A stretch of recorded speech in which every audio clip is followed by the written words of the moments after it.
Wales are full bar 1 or 2, I think. It's 3:30 in the morning, been out since 1:30, and lambs are still arriving at a fairly rapid pace. I've got a set of triplets down there, a single here. I'm going to struggle to find somewhere to put them. I think it's time to get creative.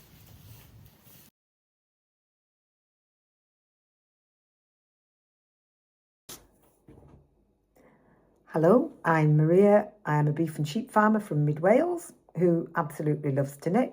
This is my 6th podcast. I'm making the podcast because I absolutely love watching other people's podcasts, and I thought, let's see if we can give other people some nice viewing while they're knitting, the same as I'm enjoying their podcasts while I'm knitting. So, what am I wearing? Today I am wearing the Sea Buckthorn sweater, which I test knit for Elenor Mortensen. If I show you the pattern, you can see it's got bobbles on it and it's got twigs on it. Yoke pattern. It's knit on 3.5mm needles. The gauge is 24 stitches to 31 rows, and there's 9 sizes from 96 centimetres to 149. It is extremely size inclusive. I knit it holding together Kjortegarn wool silk and vintage mohair, which I bought off eBay. I've got a lot of this left, huge amount left. I grossly miscalculated on how much yarn to buy, but it was Christmas Day when I was buying it, so what can you say? So back to the pattern. It's knit inside out, so the wrong side is your stockinette, and what would normally be considered the wrong side is in fact the right side on this. It's got bubbles and the twigs. Each row took an hour to knit. It's got a simple rib effect on the sleeves and the bottom, and it's slightly oversized. It came out exactly to gauge with me, but I did knit it a size bigger because I may well be gifting this to a sister who is very slightly larger than me, and also I've just lost weight, so I keep expecting to put it back on again. You know, I live in the real world, I've got no illusions, but I cannot tell you how much I enjoyed the knit, how well written the pattern was. I mean, obviously Elenor Mortensen, she's a very famous pattern designer for a reason, but it was just a joy from start to finish. I had 3 false starts because the wool I was using, she does clearly say in there, you know, make sure you swatch with the bobbles, because the wool I was using was leaving little holes around the bobbles, which was not a look I was going for, and it took me 4 goes. I ordered that on Christmas Day, and then I had to wait for it to come, which still came fast, but it made me a slow start on the test. So I was 1 day late finishing the test. But I'm absolutely delighted. I'm glad I persevered to get the right wool.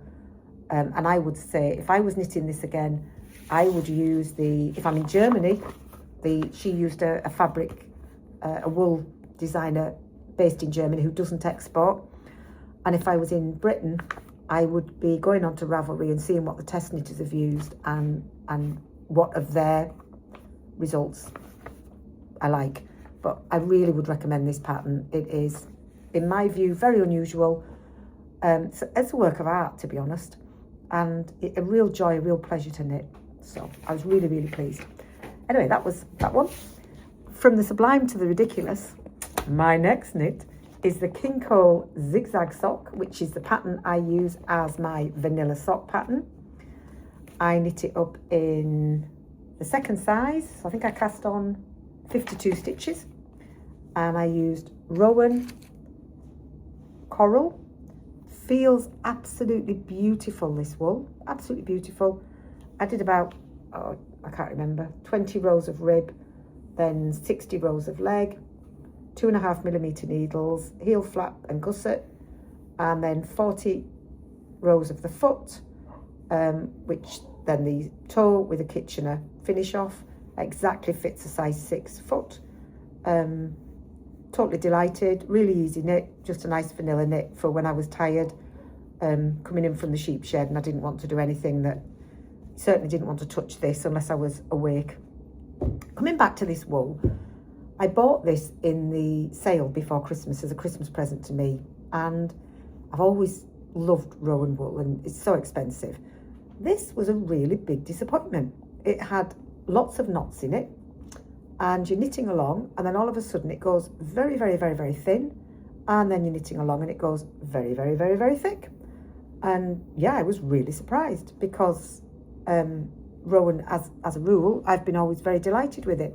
But yeah, Rowan coral sock, bit sad. I'm very happy with the outcome. The feel of the socks is beautiful. They're exactly what you would want. But if you look closely, you can see where I've actually, in the end, I had to break the wool and join it as if it was a new ball, because there was, I don't know, probably 10 meters where it was just unusable. And there's a big knobble of thick, which I just let go because they're only socks for me. I didn't want to keep cutting the yarn and sewing in multitudes. But yeah, very disappointed in the yarn. But it is what it is, and it feels beautiful, and the product feels beautiful. So certainly I'm going to live with it, and that's life, isn't it? That was number 11 of my 12 cast-ons, and that's my 5th pair of socks this year. Then I did, as part of the 12 cast-ons in 2026 with Angie of Yarn and Yarns. I cannot tell you how much I've enjoyed this, and I loved watching everybody's podcasts. The things they're casting on, some are crocheting, some are spinning. I mean, it's just been a joy. Some people have got projects left from 2025, 2024, and I'm just loving it. I can't get in from the lambing shed quick enough to put the podcasts on. And now I've got a dilemma because the Winter Olympics are on, and I should be watching the crashes on the Winter Olympics, but no, I'm still watching knitting podcasts. So I'm going to have to take myself in hand. Anyway, my next finished project came from the 52 weeks of socks. I followed exactly what Angie from Yarn and Yarns did, which was the very first one in the book, designed by a lady called Marceline Smith. It's called Intersections. That was the picture. She used Croy Sock 4-ply by Patterns Superwash. I used some Katia sock wool, which I couldn't remember how much I'd paid for it on eBay. I'd got 2 balls of Katia and 2 balls of a Weta Filka liner for £6 off Vinted or eBay. So this was my 2 balls of Katia. It was my first time ever doing a toe-up sock, and my first time doing a Turkish cast-on. I cannot believe how neat the Turkish cast-on is. It is a divine effect. And then you knit up your toe, and then all the way up the foot, you've got your intersection cable pattern on the top, and on the bottom, plain stocking stitch.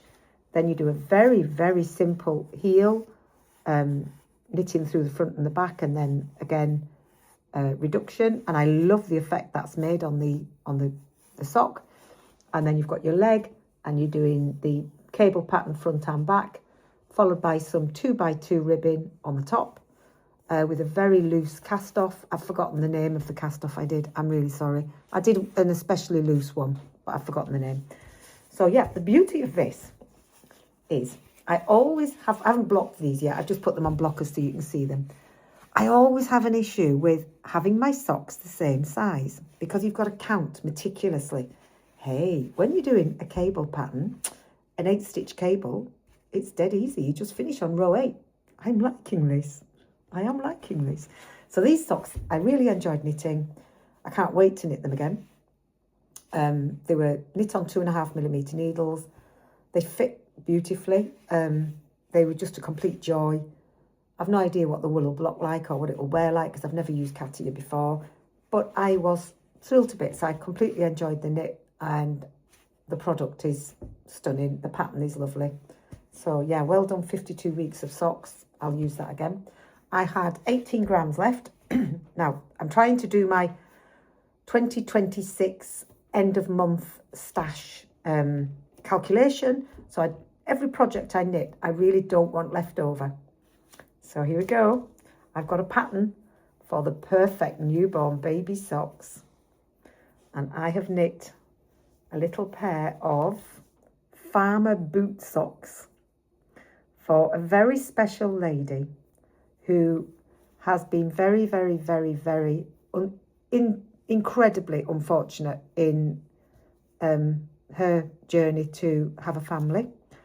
And I didn't know, I only found out last week that in April she will have a little farmer arrive, and it couldn't be a happier ending. And the little person doesn't know it's going to the most wonderful home where it's going to be loved and have the most fantastic life. And it's a little farmhouse, farming family. So I thought, it doesn't matter whether it's a boy or girl, this little new person needs some farming socks.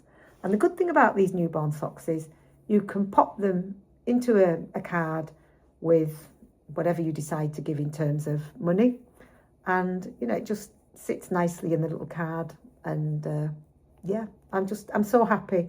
It's the best news I've had in ages. I was absolutely thrilled to bits to hear that this family were going to have an arrival of a little person.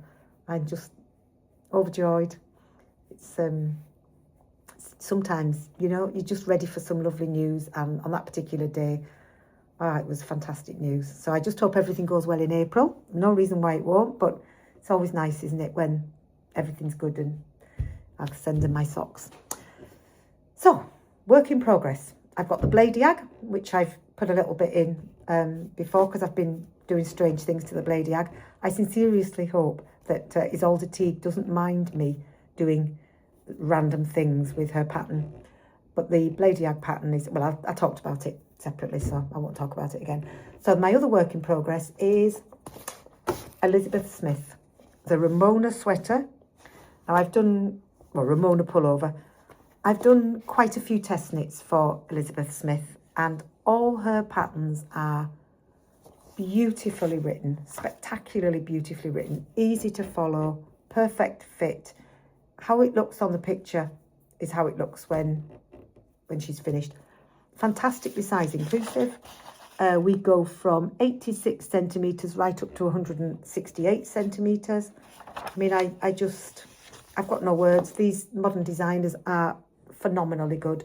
So I did this as one of my 12 cast-ons in 12 days for 2026. I haven't touched it since. I've been working on other projects. I'm really looking forward to picking this up and working on it, because on the raglan, there's a beautiful little detail, quite an unusual detail on the raglan. And the fabric for this is 2 strands of manchalopi held with a kid's silk haze mohair. Now this, I bought, the manchalopi I bought for pennies. Somebody was having a stash clear out. But the kid's silk mohair I bought from eBay as seconds. And I have had trouble when I've bought seconds before. When you block it, all the colour leaches. So I'm really hoping that doesn't happen again. Hopefully it won't. I think it was just hopefully one rogue batch, but there we are. So I'll get on with this when I finish the Bleideag. I can't tell you how much I'm looking forward to knitting that. I love Elizabeth Smith patterns. I've got 2 designers who I've done quite a lot of test knitting for. One is Sophie Hemmings, the Knit Pearl Girl. Her patterns, beautifully, beautifully written, easy to follow. They fit exactly as you would imagine they should fit. She puts in lots of lovely little details, usually just a few on the neck and the rib or whatever. Yeah, fantastic. We've got some great designers, but Elizabeth Smith and Sophie Hemmings, they really do take some beating. Speaking of which, I am really short of baby knit patterns. Now, when I did Sophie's test knitting, she always gives you a few patterns as a thank you, and I ordered a few baby knit patterns from her as a thank you, which have come, but I've never knit them yet. And I was going through there the other day looking for things I can make with my leftover stash, because I don't want to put this back into stash and find it there in 10 years. I adore this fabric. I adore the look of it. And I found a pattern I've had lurking for ages. It must have been free on Ravelry, and I've obviously downloaded it.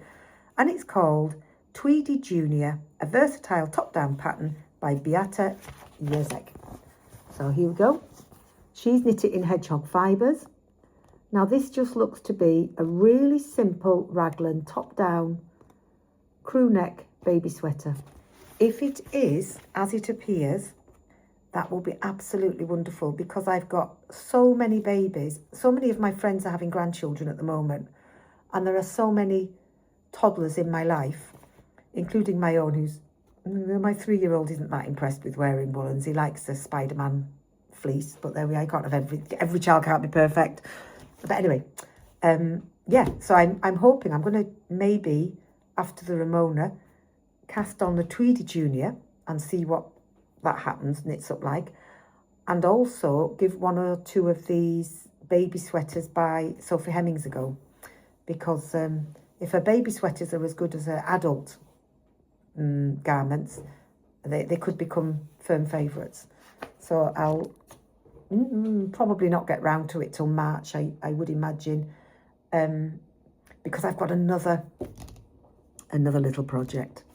I love watching podcasts, as I said, and one of the ones I absolutely adore is Ruth Who Knits, who is an Irish girl who lives in Devon, and like me, she's at the time of her life when she can do a lot of knitting, and she really enjoys her knitting, and she's got an Irish connection, and she's doing a thing with smaller designers, which I'm all for. I think, yeah, we should all be supporting designers who are not mainstream. I'm not against the mainstream designers, they're successful for a reason, but isn't it nice if we can actually support the upcoming designers?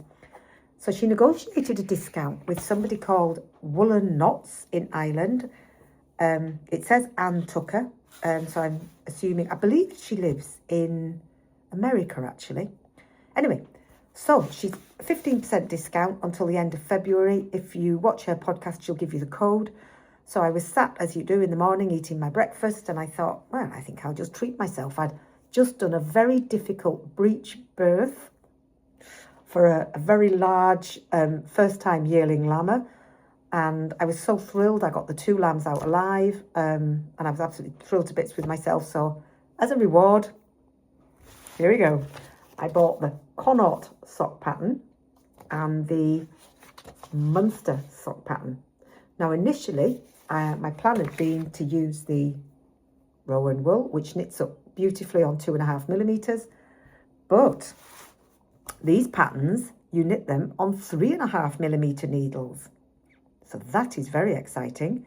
So I need to go stash diving to see what I have got in suitable to knit in 3.5mm. I'm bound to have something. I've got all kinds of things in that rather large stash that I showed you at the end of January. But yeah, the Munster sock is using traditional Aran stitches, and so is the Connaught sock, so they're both cable patterns. I love knitting cable socks because it saved me having to count 1, 2, 3, 4. I just counted the repeats of the cables, and I thought, yes, I'm liking that because I can turn my mind off. And I love cable knitting. I've knit huge amounts of Aran sweaters over the years, but I am really enjoying modern knitting with no seaming. That said, I haven't come across yet cable sweaters for children in the round. I bet they're out there, but I haven't stumbled across them, and I've got some Aran wool in my elder stash which I'd really like to use. So if anyone's got any recommendations for knitted in the round traditional Aran children's sweaters, not so bothered if they've got buttons at the back if they're for age over 3 or 4, but anything under 2, I need some buttons in the back. Or even knitted in the round but back and forward. If it's a cardigan, that would also be fine. Yeah, so that's potentially my next cast on, is going to be either the Tweedy Junior's raglan sweater or a pair of Munster or Connaught socks. And in keeping with my desire to use another pattern in here, I may apply my coral Rowan sock yarn to another pattern out of that book. Hello, so I'm working on the Bleideag. The joy of being clean. Oh, I've been out in the shed since 1:30, and I've just come in and had a shower and some bacon and eggs, and it's about 3 o'clock. And it's just lovely to be clean. And I'm sat by the log fire, started work on the colour yoke part. So I made a bit of a mistake. I got to the 288 number of stitches, and instead of doing a bit more decreases and then starting the yoke, I did the first row of the yoke and then thought better check the count. Sure enough, I'd missed a bit, so I had to track back one row and then do some more. She's got some really clever features in this pattern. German short rows to pull down the front, absolutely amazing. So this has got bust darts, German short rows at the front, and it will also have some German short rows at the back below the neck when I get to that point. So I have not followed the Bleideag design because the colour I picked was dark brown, and I didn't have 3 colours which would contrast, which she used a black with 3 different tones of grey. So I didn't have that option. So I've completely freestyled it. I've used my first ever go at stitch fiddle, and I have created my own pattern using this goldy colour, and I'm also going to use cream so I get a good contrast. No idea what it'll be like. I'm still very worried that if I've got the decreases in the wrong place, it'll go and if it does, I'll have to pull it back and tweak it and play around with it again. But anyway, I thought I'd crack on with the first 10 rows which have got no decreases in, and go from there. So yeah, working on the Bleideag by a log fire. Still got no diseases in the shed. We've got about 30 ewes left to lamb for the January wave, and today, hallelujah, fantastic day, 9th of February, the first of the ewes and the lambs are being turned out. Quite brave, because we've got 14 days of rain forecast, and there's nothing worse for little lambs than going out in the rain. But we've got no space, and we've got one field that we affectionately call the rabbit field, which is where for at least 800 years shepherds have lambed in that field, and it's a field that's sheltered on all 4 sides. And if you look on the old maps, pre-1800, there used to be a tiny little stone hut there where the shepherd would sleep while he watched his flock as they were lambing. And I just think, if we ever lose these farmers who farmed the same farm for generations, and we lose that knowledge, our losses could be catastrophic for the next load of farmers. It's the farm, we think we own it, we don't really own it, we just borrow it for the next generation. But we need that continuation of knowledge so that we can make sure that we minimise our losses and care for our flocks.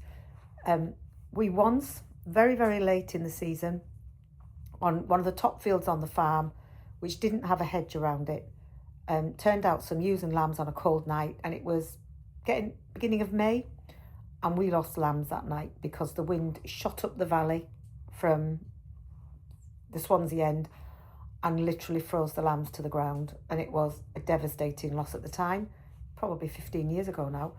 And if they'd been on the rabbit field, which was sheltered, they would have been fine. So we've got certain gadgets that we can use, like we've got little plastic mats we can put on the little lambs if we need to.